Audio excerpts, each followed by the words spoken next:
Hello नमस्कार प्रणाम जय श्री राम कृष्ण। आप सभी उम्मीद करता हूँ बिल्कुल स्वस्थ बेस्ट मस्त होंगे। यूपी पुलिस भर्ती 2023 आ चुकी है, जो कि एक ऐतिहासिक भर्ती है। 60,000 प्लस वैकेंसीज आई हैं। इसका नोटिफिकेशन भी आज आउट हुआ। 27 तारीख का फॉर्म फिल होना है, तो आप सभी लोग जुड़ करके संभव एजुकेशन क्लासेस से तैयारी कर सकते हैं दोस्त। इसमें कैसे बहुत ज़्यादा विशेष है नहीं जानने का, जो भी है वो मैं आपको डिस्कस कर रहा हूँ कि क्या सब चीज़ें आपको ध्यान देने की है, और उनको आप ध्यान रखिएगा जब भी आप फॉर्म फिल करिएगा या जब आप फॉर्म, अभी आपकी एज क्या है, कैसे सारी चीज़ें मैनेज करनी है, वो मैं आपको बताऊंगा। इतनी बड़ी भर्ती आज तक के इतिहास में सिविल पुलिस की नहीं आई है। अभी तक वैकेंसीज आती थी तो सिविल पुलिस पीएससी ऐड होती थी, लेकिन पहली दफ़ा ऐसा है इसमें सिविल पुलिस की ही वैकेंसी इसमें दी गई है। ठीक है, आपको पता है कि 23 दिसंबर, आज 24 दिसंबर है, जो है ये लॉन्च हुआ है कि सब इसमें इतनी वैकेंसी दी जानी है। कई दिनों से अखबार में भी था। इसमें देखिए ध्यान क्या देना है आपको, ये भी पता है कि 24,102 पद अनारक्षित के हैं, 6,024 पद ईडब्ल्यूएस के हैं। तो ये बहुत ज़्यादा इंपॉर्टेंट नहीं है। वैकेंसीज जितनी भी हैं आपके लिए जो है उतनी महत्वपूर्ण नहीं है, क्योंकि आपको तैयारी करनी है। वैकेंसी 100 हो, 50 हो, 200 या 2,000 हो या 20,000 हो, तो उसमें तैयारी आपको अपनी कंप्लीट करनी, ताकि आपसे कहीं कमतर ना आका जाए, आपसे कहीं भूल ना हो। ठीक है, आपको पता है कि 27/12/2023 से आवेदन शुरू हो जाएगा, और ये आवेदन मात्र 16/1/2024 तक चलेगा। इसका मतलब ये है कि आप जो है 27 लगभग 19 दिन जो है 19-20 दिन ये प्रक्रिया चलेगी फॉर्म फिल करने की। 18 तक इसका जो है पेमेंट आप कर सकते हैं। तो मेरे दोस्त, मेरी सलाह आपको ये रहेगी कि देखिए है क्या कि आपको 19-20 दिन का टाइम दिया जा रहा है, और लगभग 25 लाख फॉर्म जो है इसमें पढ़ने वाले हैं, है ना। 25 लाख प्लस ही फॉर्म पढ़ेंगे, उससे कम नहीं पढ़ने वाले हैं।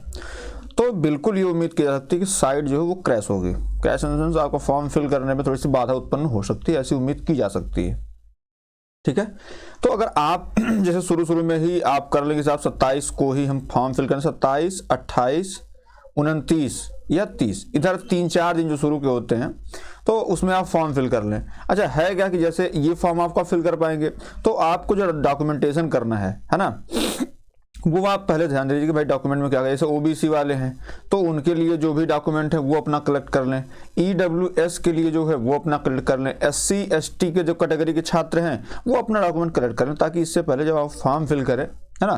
तो अच्छा, एक चीज़ और है, आप एक चीज़ इसमें और पढ़ेंगे, डिजी लॉकर बनाने का, कि भाई जो भी डॉक्यूमेंटेशन होगी वो डिजी लॉकर उसको एक्सेप्ट कर सकता हो, है ना। डिजी लॉकर एक एप्लीकेशन है, उसमें आप बहुत परेशान होने की आवश्यकता नहीं। देखिए आपको बहुत सारे यूट्यूब चैनल्स वाले ज्ञान दे दिए होंगे, हम भी आपको दे रहे हैं, तो बेसिकली परेशान नहीं होना। लेकिन अगर आपको दिक्कत लग रही है तो आप जो है अलग से, मैं आपको कल एक नंबर मैसेज कर दूंगा, उस पर आप व्हाट्सएप पे अपनी समस्या डिस्कस कर सकते हैं हमसे। ठीक है, बहुत ज़्यादा नहीं, लेकिन जितनी मदद आपकी हो पाएगी उतनी मदद आपकी की जाएगी। ठीक है दोस्त, तो इसमें आपको ये हो गया कि साहब इसमें 400 रुपये लगने हैं आपके, तो उसकी भी व्यवस्था, अगर आप गरीब हैं, निचले तबके के हैं, तो आपको उसकी व्यवस्था करनी है, तो वो भी आपको। बाकी अगर आपको पढ़ना है और आपके पास पैसे नहीं, तो फ्री ऑफ कॉस्ट यहाँ पे सारी क्लासेस चलेंगी, और आप प्रॉपर गाइडेंस आपको दिया जाएगा। ठीक है, देखिए अगर बात कर लेते हैं आयु की, तो इसमें भी आपको थोड़ा सा ध्यान देने की बात है। इसमें बहुत सारे अभ्यर्थी करीब हमको लगता है कि सन 2000 जुलाई 2000 से लेकर के जो 1 जुलाई 2001 तक के हैं, उनको बेचारों को जो है थोड़ा सा मौका नहीं मिला है, तो उसके लिए शायद वो कुछ अपना ऐसा करेंगे। तो हालांकि वो अन्याय तो है ही है कि भाई जो उसमें पैदा हुआ उसको मौका ही नहीं मिल रहा है, ना तो 18 की भर्ती में मिला, ना तो इस भर्ती में मिल रहा है। ठीक है, देखिए जो जेन्युइन है वो मैं बोलूँगा, आपको मौका मिल रहा है, आप इसके हकदार हैं, आप इसके लिए संघर्ष करिए, आप परिणाम सुखद होंगे। लेकिन जिनको मौका नहीं मिला है उनके लिए दुखद है। पुरुष अभ्यर्थी की जो आयु है वो 1/7/2023 को 18 वर्ष की आयु प्राप्त कर ली। पहली बात तो ये है, वो आयु कितनी होनी चाहिए, तो 22 वर्ष। अगर आप सामान्य वर्ग श्रेणी के छात्र हैं, छात्र इन सेंस पुरुष अभ्यर्थी हैं, तो आपके लिए ये रखा गया है 22 साल, है ना। और अभ्यर्थी का जो जन्म है वो 2 जुलाई 2001 से पूर्व तथा 1 जुलाई 2005 के बाद का नहीं होना चाहिए। ये बात इन्होंने डिक्लेयर कर दी है। वहीं अगर आप महिला अभ्यर्थी हैं सामान्य वर्ग श्रेणी के, तो आपकी आयु जो है वो 18 वर्ष लेकर के, और 1 जुलाई 2005 जो इन्होंने दे रखा कि भाई 2 जुलाई 1998 से 1 जुलाई 2005 के बाद का नहीं होना चाहिए। तो इसमें जो एज है वो 25 साल है। मतलब पुरुषों के लिए जो सामान्य वर्ग के पुरुष अभ्यर्थी हैं उनके लिए 22 वर्ष है, और सामान्य वर्ग की जो महिला अभ्यर्थी हैं उनके लिए 25 साल है। ये तो ये हो गया। अब इसमें 5 जो ओबीसी वर्ग के हैं, जैसे इसमें दे रखा है ओबीसी, अनुसूचित जाति, अनुसूचित जनजाति व ऐसे अन्य श्रेणियां जिनका अभ्यर्थन केवल उत्तर प्रदेश के मूल निवासी के लिए अधिकतम आयु सीमा में छूट जो भी है, ये सारे प्रावधान है। तो इसमें आप 5 वर्ष और प्लस कर लीजिएगा। अगर ओबीसी एससी एसटी की कोई महिला अभ्यर्थी है तो वो इसमें आप मान चलिए उसकी जो एज है वो 30 साल रहेगी, और पुरुष वर्ग का अगर कोई अभ्यर्थी एससी एसटी या ओबीसी वर्ग का है तो उसको 5 साल की छूट मिली है, तो वो 27 साल तक का फॉर्म फिल कर सकता है। बात क्लियर हो गई इतनी? चरित्र के विषय में आपको बताया नहीं, वो सारी चीज़ें आप जानते ही हैं, है ना। बहुत ज़्यादा टाइम आपका नहीं लेंगे, बस आपको प्रॉपर वे में थोड़ा समझा देना है कि क्या क्या चीज़ें करनी है। सिलेबस डिस्कस कर लेते हैं सर।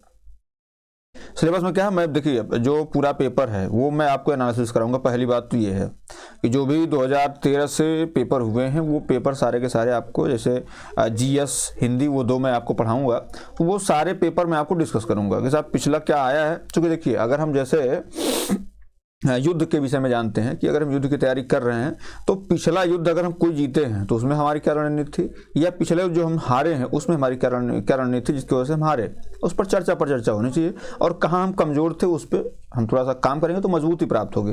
तो यहाँ पे देखिए आपको दिख रहा है सामान्य विज्ञान, भारत का इतिहास, भारतीय संविधान। आपको पता है कि भारतीय इतिहास से 4 प्रश्न लगभग आने हैं, 3 से 4 प्रश्न। सामान्य विज्ञान से 2 से 3 प्रश्न आने हैं। भारतीय संविधान से 4 प्रश्न से कम नहीं आना है।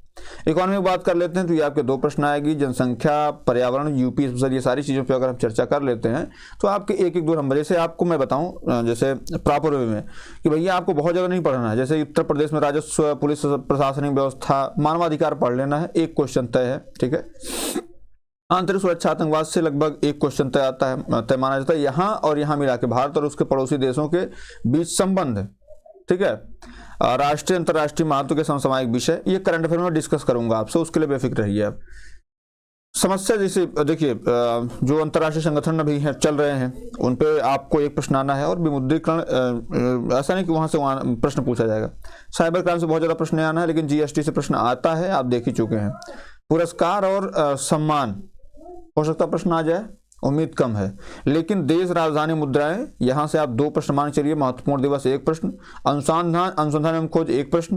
पुस्तक और उनके लेखक, आप यहां से 2 प्रश्न मान चलिए, ठीक है दोस्त। सोशल मीडिया कम्युनिकेशन, इसको मतलब ऐसे आप मान चलेंगे तो आपके जो भी 38 प्रश्न आने हैं वो आपके यहीं से क्लियर हो जाएंगे सर। बात क्लियर है, इसमें कोई दुविधा नहीं होनी चाहिए आपको, ठीक है। आपको अभी सारी चीज़ें मैं डिस्कस कर लूँगा, कितने प्रश्न आएंगे, क्या सारी चीज़ें आएंगी। हिंदी का है, हिंदी में आपको पता है, देखिए मैं यहाँ पे जैसे बहुत ज़्यादा अगर आप पढ़ेंगे तो, लेकिन मैं डिस्कस जो कराऊंगा, जो प्रैक्टिस कराऊंगा उसके लिए आप अगर जुड़ जाएंगे, वो टैक्टिस और प्रैक्टिस दोनों आपके काम आएगी। हिंदी और अन्य भारतीय भाषाएं, 1 प्रश्न बिल्कुल, 1 से 2 प्रश्न तय है। हिंदी व्याकरण का मौलिक ज्ञान, जो भी वर्णमाला हो गई, तद्भव तत्सम। अब ऐसा नहीं कि वर्णमाला पे आप पूरा समय दे दीजिए, वर्णमाला से 1 से 2 प्रश्न आएंगे। आपकी जो प्रैक्टिस में मैं कराऊंगा, पढ़ाऊंगा नहीं, प्रैक्टिस कराऊंगा, जो पढ़ाऊंगा प्रैक्टिस होगी उसमें आपको जो भी मैं पढ़ाऊंगा वो आपके काम का होगा। तो तद्भव तत्सम, पर्यायवाची, पर्यायवाची अच्छी भूमिका में है। विलोम शब्द, अनेकार्थक जो शब्द है वो भी। उसके बाद लिंग वचन कारक आपको मैं ऐसे पढ़ाऊंगा कि आपको याद हो जाएगा, ठीक है। वाच्य, अव्यय, उपसर्ग, प्रत्यय, सारी चीजें मैं आपको पढ़ाऊंगा। रस, छंद, अलंकार, यहाँ से कई प्रश्न आते हैं। मतलब जो 36-37 प्रश्न आने हैं वो आप ऐसे मान चलिए कि आपको एकदम बिल्कुल रटा देंगे। इसमें आपको क्या रटना है, वो है प्रसिद्ध कवि, लेखक एवं उनकी प्रसिद्ध रचनाएं। भाई साहब यहाँ से 2 से 3 प्रश्न कोई काट नहीं सकता, और सबसे कम कोचिंग वाले यही पढ़ाते हैं, ये आपके ऊपर छोड़ देते हैं। मैं पर डे प्रैक्टिस लाऊंगा, 3 से 4 प्रश्न आपको रखूंगा, और उसी प्रैक्टिस से जो 25-30 दिन या 4 महीने 3 महीने जो भी आपको टाइम मिलेगा उसमें मैं आपको करा दूंगा। भाषा पुरस्कार, ये सारी चीज़ें बताऊंगा। विविध जो होता है इसमें कुछ भी पूछा सकता है, तो इसलिए विविध दे दिया जाता है। अगर नहीं होता कि भाई ये तो सिलेबस में नहीं था, तो सिलेबस में जो नहीं होता वो विविध, वो उसको विविध में आप रख सकते हैं। कभी कभी होता है ना विवाद उत्पन्न होता है कि साहब इसमें तो सिलेबस में नहीं था, तो जो सिलेबस में नहीं था वो विविध में था, ऐसा बोला जाता है। तो इसको भी आप कर सकते हैं। जैसे सबसे आसान क्या है कि आप जीएस और हिंदी अगर पकड़ लेंगे ना सर, तो आपके 75 मार्क जो है एकदम क्लियर हैं। और ये ऐसे हैं, आप ऐसे समझिए, मैं इतना वो कर सकता हूँ कि जैसे आपके 38 क्वेश्चन जीएस में आने हैं, तो मैं आपको 28 to 32 इतना क्वेश्चन आपको यहीं से फंसाऊंगा सीधे सीधे। बस आप मेरे साथ जुड़कर काम करिएगा, ठीक है सर।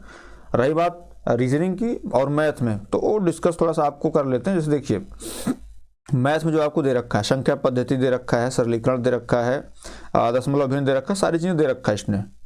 तो आपको बेसिकली क्या है कि आपको सब कुछ पढ़ना है। यहाँ से मैं आपको एक चीज़ अवगत करा दूँ, भले इसने दे रखा है 37 प्रश्न हम पूछेंगे, 38 प्रश्न, लेकिन ये पूछता नहीं, ये पूछता है इसमें आपके 19 से 22 प्रश्न, बाकी सारे के सारे रीजनिंग रहती है।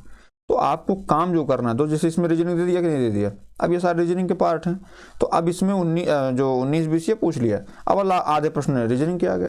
तो रीजनिंग में जैसे मैं आपको समझा देता हूँ, सिलेबस डिस्कशन में जो है रीजनिंग में आपको ये यहाँ से लेके सारी चीज़ें आपको आएगी, टारगेट मतलब सारी चीज़ें दे रखा है, पेपर उठा के देखिए पिछला वाला। तो आपको एक तो 37 प्रश्न वो, और आप मान चलिए कि यहाँ पे 20 प्रश्न आपके, ये लगभग 55 प्लस प्रश्न जो है वो रीजनिंग के आते हैं। तो अगर आप यूपी पुलिस की तैयारी कर रहे हैं और आप अपना सारा समय जीएस पे या आप सारा समय अपना मैथ्स पे दे रहे हैं, तो आप थोड़ा सा कम कर दीजिए दोस्त। ये मैं आपको एज ए मेंटर बता रहा हूँ, एज ए बड़े भाई बता रहा हूँ। इसमें है क्या कि जो पुलिस का सिलेबस है उसके अकॉर्डिंग टीचर लोग पढ़ाते भी हैं, बच्चे पढ़ते भी हैं। मैथ में वो कहते हैं कि मैथ में 100% पा जाओगे, जबकि मैथ को 19-20 प्रश्न आने हैं और बहुत अच्छे लेवल के नहीं आते हैं वो। मतलब आप ऐसे समझिए कि जो एसएससी का 10+2 लेवल होता है वही होता है, क्योंकि ये आपकी भर्ती जो है ये ग्रेजुएशन बेस की नहीं है, 10+2 लेवल की है। तो आप अगर मैं बताऊं, जैसे जीएस है, आपकी हिंदी है, उसके बाद रीजनिंग में आपको कहूँगा रीजनिंग पे ज़्यादा काम करिए। आप कहेंगे सर इसको कम काम करके ज़्यादा नंबर ले सकते हैं, बिल्कुल ले सकते हैं आप। रीजनिंग पे कम काम करके आप ज़्यादा नंबर ले सकते हैं। तो क्यों आप भाई मैथ्स पे आप काम करें, वो हम उसमें नहीं रोकेंगे, लेकिन अगर आप यहाँ देखें तो आपके 38 प्रश्न, यहाँ आपके 37 प्रश्न और यहाँ पे आपके करीब 55 प्रश्न आप जोड़ लीजिए। आपको मेरिट में यही ला दे रहा है अकेले अकेले, इसका एवरेज ऑन। लेकिन अब ऐसा थोड़ी कि मैथ आप छोड़ देंगे, मैथ पढ़िए सर। मैथ में अगर आप जो है 20 में से 12 प्रश्न भी कर ले जा रहे हैं तो आपका प्लस पॉइंट रहेगा। तो आपको बेसिकली जो ध्यान देना है, जैसे हम सबसे कम जो पढ़ते हैं वो हिंदी पढ़ते हैं, मैं जो बता रहा हूँ आपको, सबसे कम व्यक्ति ध्यान हिंदी पे देता है, जबकि हिंदी आपको कंप्लीट नंबर दे सकती है, 37 नंबर कंप्लीट दे सकती है आपको। तो क्यों ना हम इसे भी काम करें, डेली हम 2 ही घंटे 1 घंटे काम करेंगे। बस आप प्रैक्टिस में जुड़ जाइएगा, मैं आपको बता दूंगा सारी चीज़ें। कल की वीडियो में ज़रूरत के अनुसार मैं आपको अपना नंबर प्रोवाइड करा दूंगा, आप कॉल नहीं करेंगे, मैसेज करिएगा, उसका रिप्लाई यथा समय यथोचित समय जो भी मुझे प्राप्त होगा मैं उसका रिप्लाई कर दूंगा। उम्मीद करूंगा आप सफल होंगे। ठीक है, तो वीडियो में इतना ही, क्योंकि बहुत ज़्यादा आपको सिलेबस डिस्कशन में समय नहीं देना है। मैंने जो बता दिया है, जीएस का पर डे में प्रैक्टिस कराऊंगा, वो भी बिल्कुल हूबहू जैसे आपके एग्जाम में पूछा जाता है। करंट अफेयर स्पेशल मैं आपके लिए लाता रहूँगा, वो आपके एग्जाम के लिए, जो जीडी का एग्जाम चल रहा है उसके लिए भी इंपॉर्टेंट होने वाली। ठीक है दोस्त, तो आपकी जो कक्षाएं हैं वो कल या आज से ही कंटिन्यू रहेंगी, तो आप सभी जुड़ करके इसका लाभ ले सकते हैं। यदि कंटेंट अच्छा लगेगा तो आप जुड़े रहिएगा, कंटेंट अच्छा नहीं लगता है तो आप जा करके दूसरे चैनल पे भी देख सकते हैं। जहाँ का कंटेंट आपको बेहतर लगेगा वहाँ आप जुड़िए, क्योंकि सफलता वहीं से प्राप्त होगी जहाँ आपको कंटेंट बेहतर मिलेगा। ठीक है दोस्त, तो उम्मीद करता हूँ आप सभी जुड़ेंगे, कंटेंट आपको बेहतर लगेगा। तो नमस्कार, जय हिंद।